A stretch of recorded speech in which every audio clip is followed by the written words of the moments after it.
pais uma função, um papel, que é o papel de liderar, de guiar, de ser os responsáveis, ou de serem os responsáveis pelos filhos.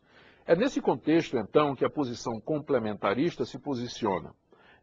Essa posição admite a plena igualdade do homem e da mulher, porém reconhece que Deus lhes deu funções complementares, diferentes. Ao homem é dado o papel de liderar e à mulher é dada a função de ajudadora no papel de submissão e subordinação. E é claro, os dois se complementam no vínculo do amor, no vínculo da humildade cristã e no desejo de fazer a vontade de Deus.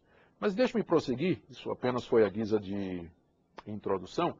Deixe-me ir mais um pouquinho à frente. Eu queria falar em 2 pontos nessa minha palestra a respeito do presbiterato masculino. Em primeiro lugar, eu queria dizer por que é que eu acho que somente homens cristãos qualificados podem exercer o pastoreio, o presbiterato, enfim, a liderança do rebanho. Eu vou usar alguns argumentos para fortalecer ou para substanciar esta minha convicção, que eu tenho certeza é a convicção de muitos pastores e presbíteros dentro da Igreja Presbiteriana no Brasil e ao redor do mundo também. E na segunda parte dessa palestra, eu vou dar as minhas evidências para aquilo que eu creio, ou seja, que é vedado à mulher ocupar a posição de pastoreio, de liderança e de oficialato na igreja. Primeira parte, por que é que tem que ser homem cristão qualificado? Segunda parte, por que é que é vedada à mulher a participação nesse ofício? E na parte final, nós vamos dar oportunidade para que a nossa audiência faça 2 ou 3 perguntas a respeito desse assunto. Em primeiro lugar, então, por que é que eu acredito que somente homens cristãos qualificados podem exercer a liderança, o pastoreio e assumir o oficialato da igreja? Eu quero começar com a figura do Senhor Jesus. O Senhor Jesus foi dado por Deus como sendo o supremo pastor. Esse é o título que ele recebe na Bíblia. Ele também é o apóstolo da nossa confissão. Ele também é o cabeça da igreja, ou seja, o Senhor Jesus, ele veio para ser a autoridade máxima na nossa vida particular, na nossa vida individual, na nossa vida como família, na nossa vida como igreja e como sociedade. Por isso que ele veio sob a forma ou na figura de um homem. Ele é o Filho de Deus. Ele não veio como a filha de Deus. Ele é o Senhor do universo. Ele não é a senhora do universo. Ele é o Rei dos Reis. Ele não é a rainha dos reis ou rainha das rainhas. Mas ele veio como homem. E a Bíblia o chama de o último Adão. Cristo, portanto, ele é tipo de Adão e não tipo de Eva. Por que ele é tipo de Adão? Porque Adão, sendo o primeiro homem, ele era o cabeça da raça, era o representante e o responsável por toda a sua descendência. Foi por isso que quando aconteceu a queda, que foi provocada inicialmente por Eva, Deus procurou primeiro Adão, porque era o cabeça, ele era o representante. Cristo vem como o tipo de Adão, ele é o último Adão. E Paulo também o chama de o segundo homem, e não a segunda mulher ou a última Eva. Então, o fato de que Deus enviou seu Filho Jesus Cristo sob a figura de homem para ser o cabeça da igreja, o líder do povo de Deus, aquele que haveria de comandar, guiar e ser o sumo pastor do rebanho de Deus, isso por si só já fala muita coisa.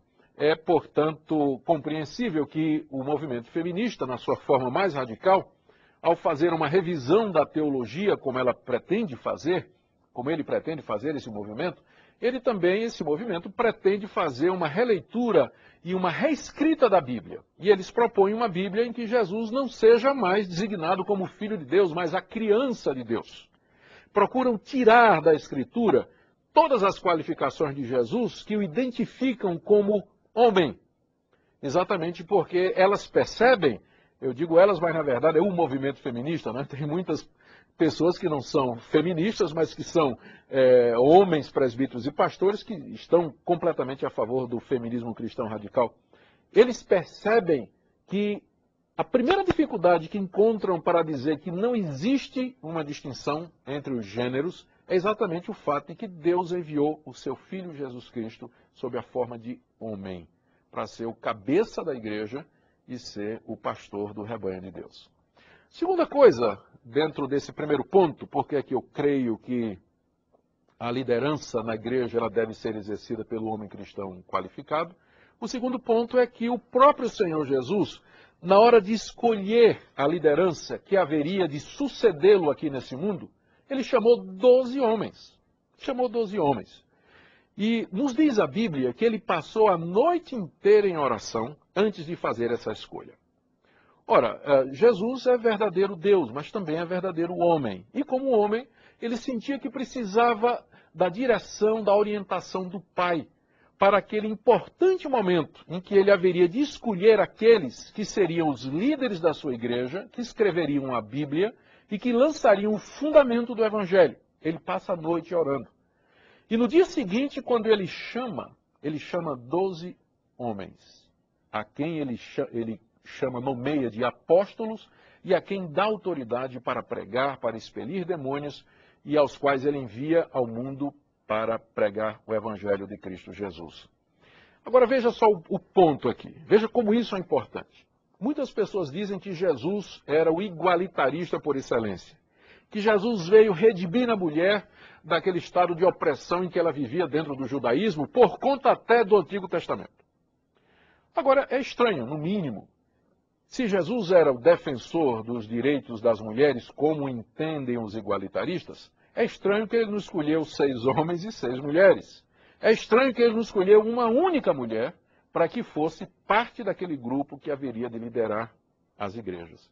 A ponto de que, então, os igualitaristas e os feministas radicais, eles dizem que Jesus ali cometeu provavelmente uma destas duas coisas. Primeira, ele errou. Eles chegam a dizer que Jesus de fato errou.